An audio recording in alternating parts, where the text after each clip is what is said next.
أعوذ بالله من الشيطان الرجيم.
لا إله إلا الله وحده لا شريك له تعظيما لشانه وأشهد أن محمدا عبده ورسوله الداعي إلى رضوانه صلى الله عليه وعلى آله وأصحابه وإخوانه أما بعد.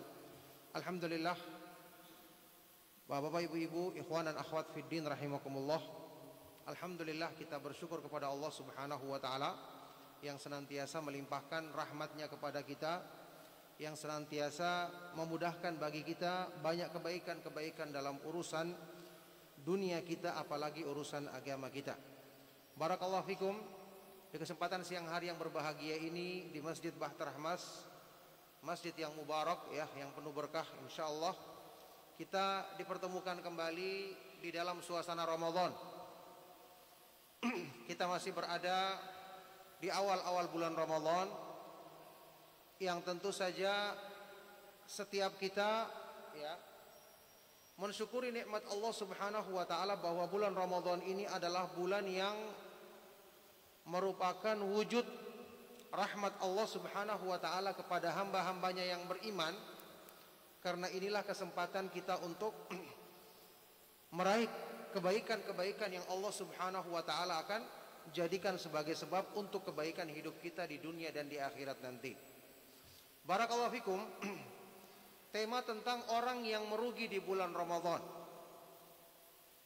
Pastinya saya yakin kebanyakan kita sudah sering mendengarkan hadis-hadis Rasulullah sallallahu alaihi wasallam tentang orang-orang yang sia-sia puasanya, orang-orang yang kebaikan bulan Ramadan tidak berbekas pada dirinya, orang-orang yang merugi dalam semua bentuk atau semua makna kerugian di bulan yang penuh dengan berkah ini. Kita sudah ketahui bersama, bulan Ramadan disebutkan di dalam hadis yang sahih adalah syahrun mubarak, bulan yang penuh berkah. Artinya banyak kebaikannya. Ya, dibandingkan dengan bulan-bulan yang lain tentu saja senantiasa rahmat Allah Subhanahu wa taala berlimpah di setiap waktu. Tapi di bulan ini diistimewakan. Ya. Rasulullah sallallahu alaihi wasallam adalah seorang hamba Allah yang paling bertakwa, paling dermawan. Bersamaan dengan itu kata Anas bin Malik radhiyallahu taala anhu, kana Rasulullah sallallahu alaihi wasallam ajwadan nas wa ajwadu ma yakunu fi Ramadan. Rasulullah sallallahu alaihi wasallam adalah orang yang paling pemurah, paling dermawan. Tapi keadaan beliau yang paling dermawan atau lebih dermawan lagi adalah ketika di bulan Ramadan. Karena bulan ini punya keistimewaan. Sehingga orang yang tidak mendapatkan kebaikan di bulan ini dialah orang yang merugi. Orang yang Allah Subhanahu wa taala tidak berikan padanya taufik untuk perbaikan diri di bulan ini, dialah yang merugi. Ini yang saya katakan tadi, mestinya kita sudah sering mendengarkan sabda Rasulullah sallallahu alaihi wasallam yang sering kita ulang-ulang dalam kajian-kajian, sering diulang oleh para penceramah, tentang doanya Rasulullah sallallahu alaihi wasallam ketika beliau satu saat di Masjid Nabawi naik ke mimbar beliau. Kemudian di atas mimbar beliau mengucapkan amin 3 kali. Ternyata setelah itu Rasulullah sallallahu alaihi wasallam menyebutkan bahwa malaikat Jibril datang alaihi salatu wasallam kepada Nabi sallallahu alaihi wasallam mendoakan 3 permintaan dan meminta kepada Nabi sallallahu alaihi wasallam untuk mengaminkannya. 3 permintaan, di antaranya yang berhubungan dengan bulan Ramadan. Man adraka Ramadan wa lam yughfar lahu fadakhala an-nar fa'ab'adahu Allah faqul amin. Barang siapa yang berjumpa dengan bulan Ramadan dan di dalam bulan Ramadan tidak diampuni dosa-dosanya sehingga dia masuk neraka dan dijauhkan dari rahmat Allah, katakanlah amin. Maka diaminkan oleh Rasulullah sallallahu alaihi wasallam doa tersebut. Yakni doanya sebaik-baik malaikat diaminkan dengan diucapkan amin oleh sebaik-baik nabi, manusia yang paling mulia. Kita tahu doa yang seperti ini adalah doa yang sangat dekat dengan pengabulan Allah Subhanahu wa taala. Taib, orang yang berjumpa dengan bulan Ramadan setelah Ramadan berakhir tidak diampuni dosanya, disebutkan oleh Rasulullah SAW ini adalah orang yang celaka, pantas didoakan kebinasaan. Sewaktu kita mendengar hadis ini, apa yang muncul dalam pemikiran kita? Saya yakin sebagian dari kita atau lebih dari sebagian, banyak yang membayangkan hadis ini bukan menimpa dirinya, menimpa orang lain. Orang yang celaka itu adalah orang lain. Oh, itu orang yang tidak puasa, itu adalah orang yang begini, orang yang begitu. Yakni mencari berbagai macam alasan untuk membebaskan diri kita dari ancaman, padahal tidak ada yang mengkhususkan hadis ini hanya menimpa orang lain, tidak menimpa diri kita.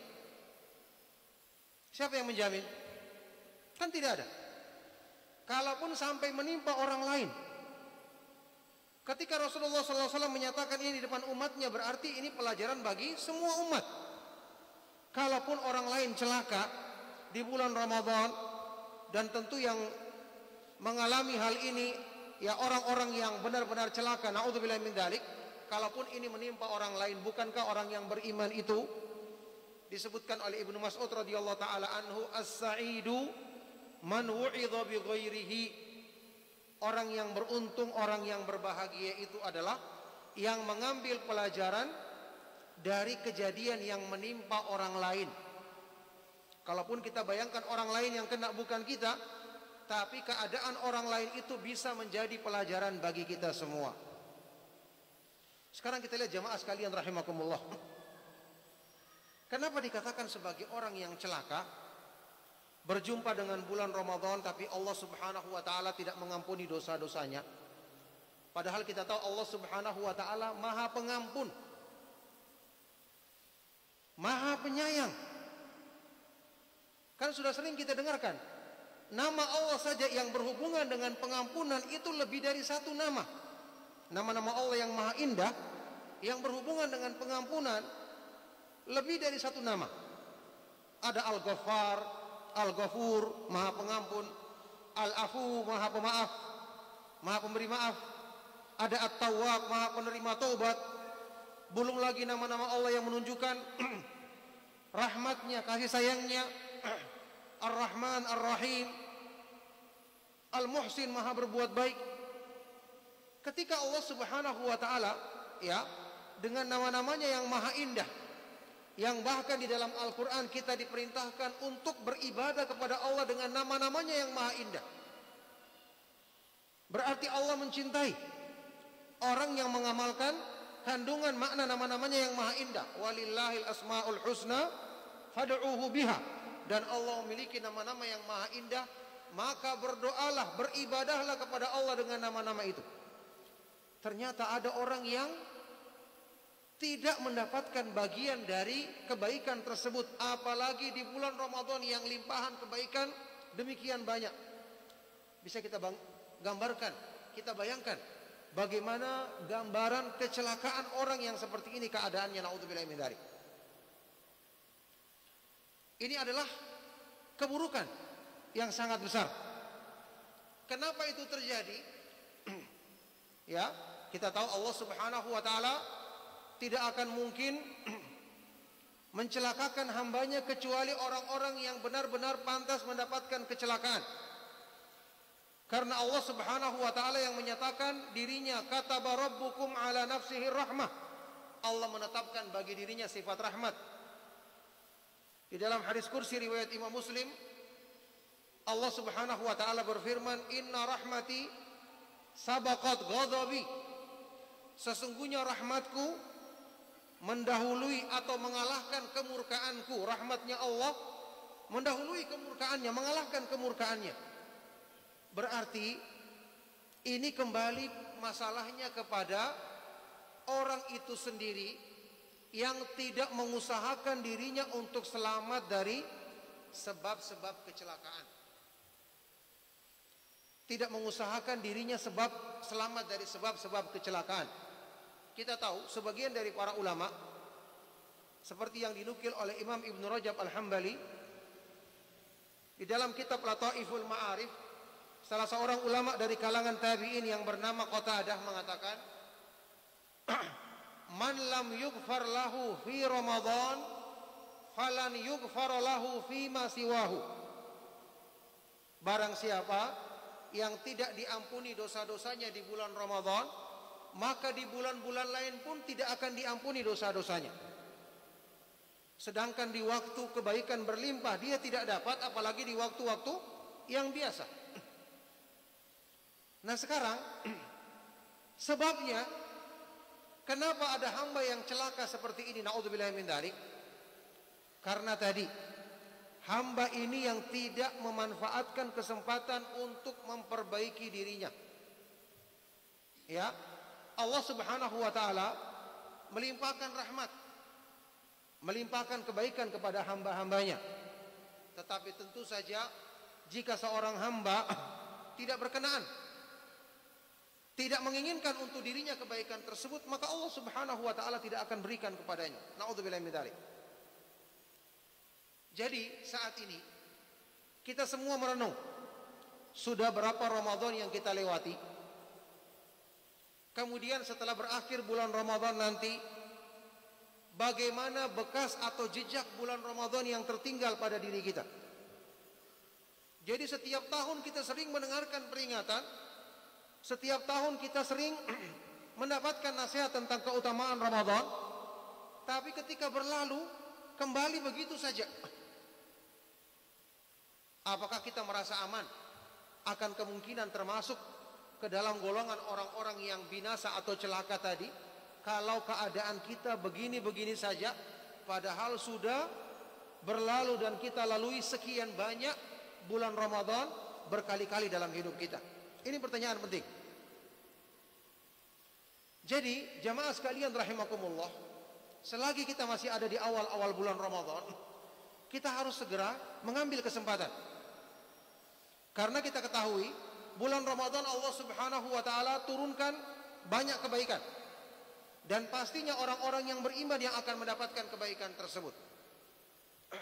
Cuman karena kita kurang sungguh-sungguh melatih diri kita, mempersiapkan diri kita, mengambil sebab-sebab kebaikan tersebut, akhirnya kita mendapatkan bagian yang sedikit. Akhirnya keadaan kita seperti ini terus-menerus setiap tahun yang kita lalui setelah berakhirnya bulan Ramadan. Kita harus ingat karunia di sisi Allah Subhanahu wa taala, apalagi karunia yang berupa hidayah, itu diberikan kepada kita sesuai dengan kesungguhan kita. Sesuai dengan kesungguhan kita. Allah Subhanahu wa taala berfirman, "Walladzina jahadu fina lanahdiyannahum subulana wa innallaha lama'al muhsinin." Dan orang-orang yang bersungguh-sungguh di jalan kami, mereka inilah orang-orang yang kami akan berikan hidayah untuk bisa menempuh jalan-jalan kami.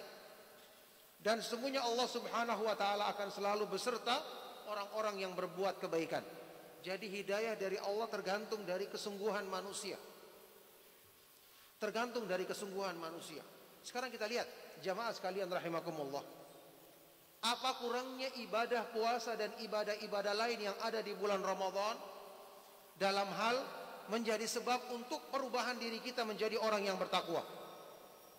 Ya, di bulan Ramadan kita ketahui motivasi kebaikan dilipat gandakan. Ya bagiyal khairi aqbil. Wahai orang-orang yang menghendaki kebaikan, hadapkan dirimu. Ini seruan malaikat sejak awal masuknya Ramadan. Wa ya bagiyal syarri aqsir. Wahai orang yang menghendaki keburukan, kurangi, tinggalkan keburukanmu. Motivasi dari dalam diri kita Allah jadikan makin besar. Bulan puasa ya, banyak kebaikan-kebaikan di dalamnya. Di antaranya yang paling besar, termasuk yang paling besar dari kebaikan puasa adalah melatih kita untuk menundukkan hawa nafsu di jalan Allah. Hawa nafsu ini adalah sumber dari segala keburukan. Sumber dari segala keburukan. Sampai disebutkan di dalam Al-Quran, orang yang menjadi penghuni neraka adalah orang yang selalu memperturutkan keinginan hawa nafsunya yang buruk. Ya, orang yang menjadi penghuni neraka adalah orang yang selalu memperturutkan keinginan yang buruk, sementara penghuni surga adalah orang yang selalu menahan hawa nafsunya. Wa amma man khafa maqama rabbih wa nahan nafsa anil hawa fa innal jannata hiyal ma'wa. Adapun orang-orang yang takut dengan agungnya kedudukan Allah Subhanahu wa taala dan selalu menahan nafsu dari memperturutkan keinginannya, maka sesungguhnya Allah jadikan surga sebagai tempat kembalinya. Di dalam puasa ya, menundukkan hawa nafsu itu lebih dari sekedar di dalam ibadah-ibadah yang lain. Bayangkan saja, sewaktu kita berpuasa, kita dilarang melakukan hal-hal yang diharamkan pada asalnya. Hal-hal yang diharamkan di dalam Islam di setiap waktu tidak boleh kita lakukan. Tapi keistimewaannya puasa ditambah lagi dalam rangka menundukkan hawa nafsu, kita pun dilarang untuk melakukan hal-hal yang asalnya diperbolehkan. Kayak makan, minum, melakukan hubungan suami istri yang tadinya halal di siang hari dilarang. Ya, ini keistimewaan puasa yang dikatakan oleh para ulama tidak terdapat di ibadah-ibadah yang lain. Itulah sebabnya Allah Subhanahu wa taala menyebutkan di dalam hadis kursi riwayat Imam Muslim, puasa ini khusus untuknya, untuk Allah. Illa shaum fa innahu li wa ana ajzi bihi. Yada'u ta'amahu wa syahwatahu min ajli. Kecuali puasa, aku sendiri yang akan membalasnya. Ya, puasa itu adalah untukku dan aku sendiri yang akan membalasnya. Hambaku meninggalkan makanan, minuman dan syahwatnya karena aku. Maka untuk unsur ini saja sudah memberikan sifat ketakwaan yang sangat tinggi, karena orang yang terbiasa menundukkan hawa nafsunya di jalan Allah, dialah yang akan bisa meraih sifat sabar. Sifat sabar. Sabar ini adalah setengahnya iman. Setengahnya iman. Kata Imam Al-Hasan Al-Basri rahimahullah ta'ala, al-imanu nisfani, nisfun li sabri wa nisfun li syukri. Iman itu hanya terbagi dua bagian. Bagian yang pertama adalah sabar, bagian yang kedua adalah syukur. Di dalam ibadah puasa terwujud semua kesabaran dalam segala bentuknya. Makanya dalam ibadah puasa 3 jenis sabar. Sabar melaksanakan perintah Allah ada. Sabar meninggalkan larangan-larangan Allah ada secara sempurna. Sabar meninggalkan atau menghadapi hal-hal yang merupakan ketentuan Allah yang kita tidak senangi, atau hal-hal yang kita anggap menyakiti diri kita, kita bersabar. Kita menahan lapar, menahan haus, menahan tubuh yang lemas. Sabar dalam segala bentuknya terdapat dalam ibadah puasa, sehingga dalam sebagian riwayat yang sahih, bulan Ramadan itu disebut sebagai ayyamus sabri, hari-hari kesabaran. Subhanallah, ini saja sudah merupakan modal yang besar untuk kita melangkah menjalankan hidup kita, karena menundukkan hawa nafsu di jalan Allah Subhanahu wa taala adalah syarat mutlak untuk meraih kedekatan, meraih keridhaan Allah Subhanahu wa taala. Oleh karena itu, kalau ini tidak kita renungkan, kalau ini kita tidak tundukkan diri kita agar bisa memiliki sifat tersebut di bulan Ramadan, maka ini termasuk hamba yang merugi dan hamba yang celaka. Kita sudah tahu celaka dan kerugian di bulan Ramadan tentu bertingkat-tingkat. Ya, ada kecelakaan yang besar seperti yang tadi kita sebutkan di dalam hadis yang sahih. Ada juga tingkatan kecelakaan yang mungkin tidak sampai sebesar itu.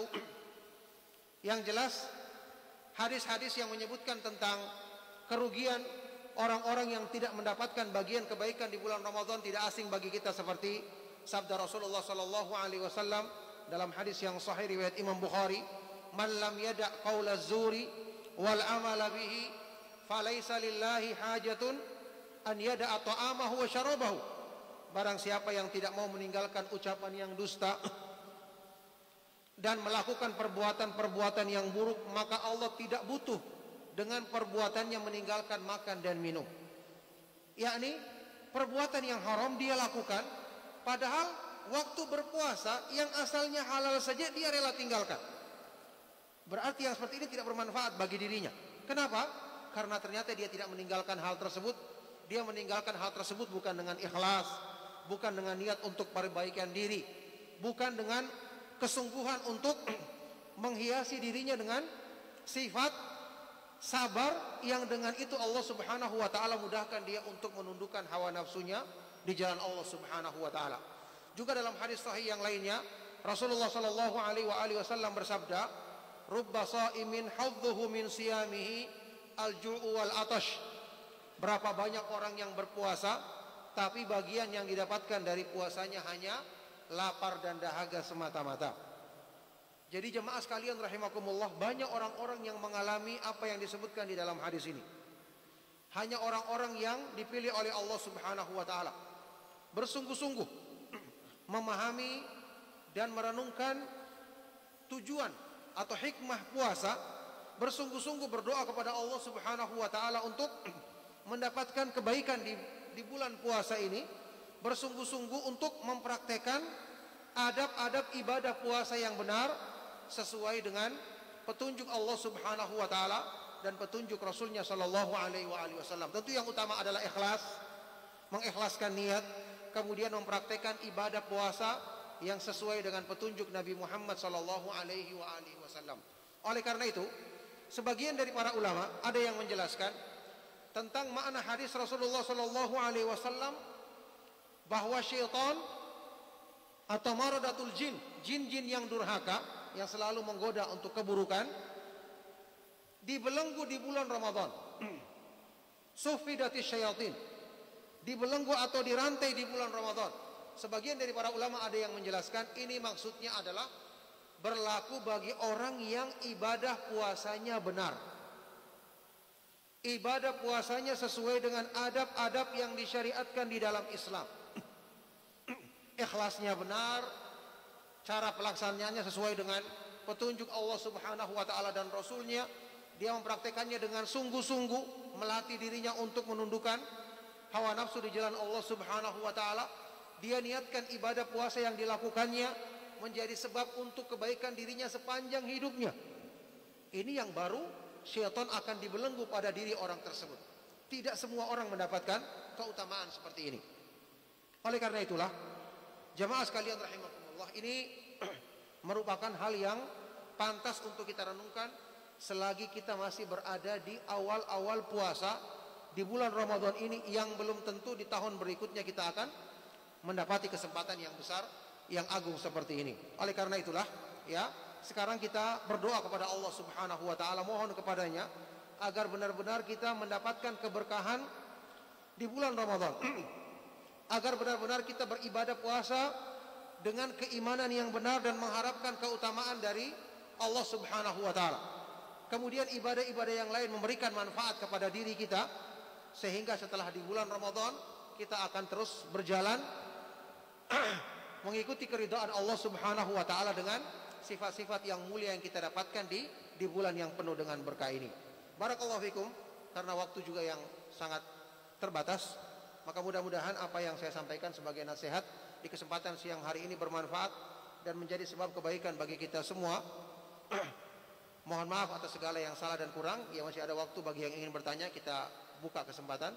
Sallallahu wasallam wa barak ala nabiyina Muhammad wa ala alihi wa sahbihi wa man tabi'ahum bi ihsan ila yaumiddin walhamdulillahi rabbil alamin. Barakallahu fikum.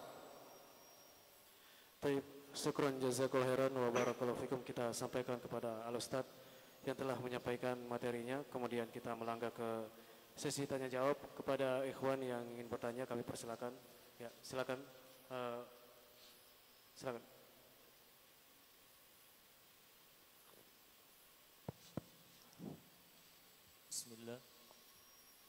Bismillah. Assalamualaikum warahmatullahi wabarakatuh. Waalaikumsalam. Syukron Ustadz atas pemaparannya. Yang ingin Ana tanyakan Ustadz, bagaimana hukum seseorang yang berpuasa tetapi tidak sholat? Dan berikutnya Ustadz, bagaimana hukum seseorang bila beribadah hanya musiman Ustadz? Beribadah hanya musiman pada bulan Ramadan. Karena musibah. Iya. Karena musibah. Musiman, cuma musiman ya. Syukron Ustadz. Assalamualaikum warahmatullahi wabarakatuh. Iya, barakallahu fikum. Pertanyaan yang sangat baik sekali. Yang pertama, orang yang berpuasa tapi tidak sholat. Ya, kita ketahui ibadah puasa dan ibadah sholat adalah dua ibadah yang tersendiri, punya keutamaan tersendiri. Akan tetapi meskipun tersendiri, jelas keduanya sangat berkaitan erat. Orang yang ibadah puasanya benar pasti akan menjadikan dia sholat, bahkan melaksanakan sholat dengan benar. Demikian pula sebaliknya. Bagaimana hukumnya kalau ada orang yang puasa tapi dia tidak sholat? Sebagian dari para ulama mengatakan orang yang meninggalkan sholat 5 waktu hukumnya kufur, keluar dari Islam. Na'udzubillah min dzalik. Karena Rasulullah SAW dalam hadis riwayat Imam Muslim pernah bersabda, man lam yada' Rasulullah SAW pernah bersabda, al-ahdul ladzi bainana wa bainahum as-salatu faman tarakaha faqad kafar. Perjanjian antara kita dengan orang-orang kafir adalah salat. Barang siapa yang meninggalkan salat maka sungguh dia telah kufur, sungguh dia telah kafir. Banyak dari ulama yang berpendapat mengambil tekstual dari hadis ini bahwa orang yang meninggalkan salat 5 waktu meskipun karena malas, ya, bukan karena menentang kewajibannya, sekedar karena malas saja, itu hukumnya kufur, keluar dari Islam. Ada juga yang mengatakan tidak sampai kafir, tapi ini dosa yang sangat besar dan tentu sangat dekat dengan kekufuran.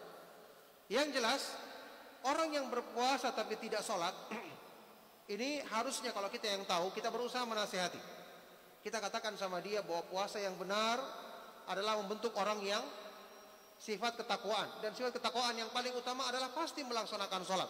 Bayangkan saja Rasulullah SAW menyebutkan tentang sholat sebagai awwalu ma yuhasabu bihil abdu yaumal qiyamati as-shalah. Yang pertama kali dihisab bagi seorang hamba dari semua amalnya adalah sholat. Kalau sholatnya beres, baru semua amal yang lain akan beres, insya Allah akan baik. Tapi kalau sholatnya rusak, maka dia akan merugi, dan ini menjadi sebab kecelakaan bagi dirinya. Na'udzubillah min dzalik. Oleh karena itu, kalau dia puasanya benar, maka insya Allah itu harusnya menjadi sebab dia akan segera bertobat kepada Allah Subhanahu wa taala dan melaksanakan ibadah salat dengan benar. Berikutnya Ibadah musiman. Ibadah musiman. Oh, ibadah musiman. Iya. Yang berhubungan dengan ibadah musiman, tentu ini juga termasuk bentuk ibadah yang tercela. Karena bagaimana mungkin orang beribadah di musim tertentu, memangnya dia akan menjalankan kehidupannya setelah itu tanpa kebaikan lagi. Ya. Saya katakan tadi, setelah kita melalui bulan Ramadan masih ada bulan-bulan lain yang kita lalui dalam hidup kita.